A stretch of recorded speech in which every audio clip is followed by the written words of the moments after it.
2023 সালের একদিনের বিশ্বকাপের ফাইনালে শেষবার ভারতের জার্সিতে খেলেছেন মোহাম্মদ সামি। তারপর চোট সারিয়ে ফিরেছেন ঘরোয়া ক্রিকেটে। বাংলার হয়ে খেলেছেন, বোলিংকে নেতৃত্ব দিয়েছেন, কিন্তু জাতীয় দলের দরজা খোলেনি।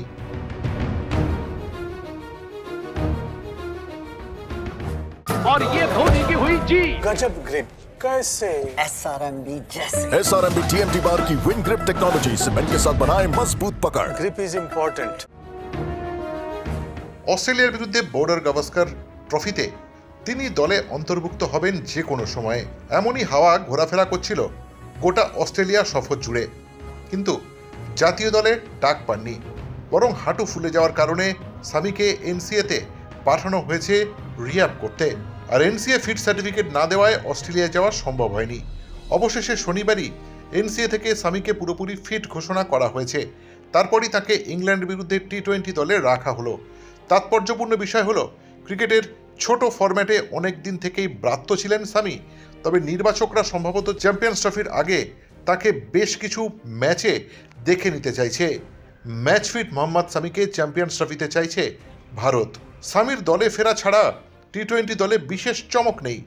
যথারীতি অধিনায়ক সূর্যকুমার যাদব, তবে দলের সহ অধিনায়ক হয়েছেন অক্ষর প্যাটেল। 15 সদস্যের দলে রাখা হয়েছে 4 স্পিনার, 3 পেসারকে। আগামী 22শে জানুয়ারি ইডেন গার্ডেন্সে ইংল্যান্ডের বিরুদ্ধে প্রথম ম্যাচ খেলবে টিম ইন্ডিয়া। আর চোটের জন্য দলের বাইরে বুমরা। জসপ্রীত বুমরা না থাকায় স্বাভাবিকভাবেই বোলিং বিভাগের নেতৃত্ব দেবেন বর্ষিয়ান মোহাম্মদ সামি।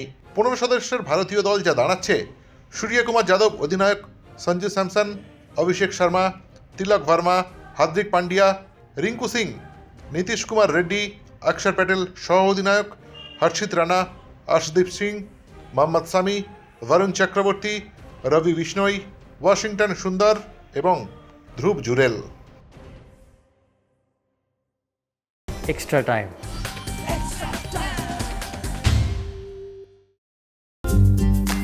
লেটেস্ট নিউজ আর এক্সক্লুসিভ ভিডিওর সঙ্গে আপডেট থাকতে এখনই সাবস্ক্রাইব করুন আমাদের ইউটিউব চ্যানেল। বেল আইকনে ক্লিক করতে ভুলবেন না যেন।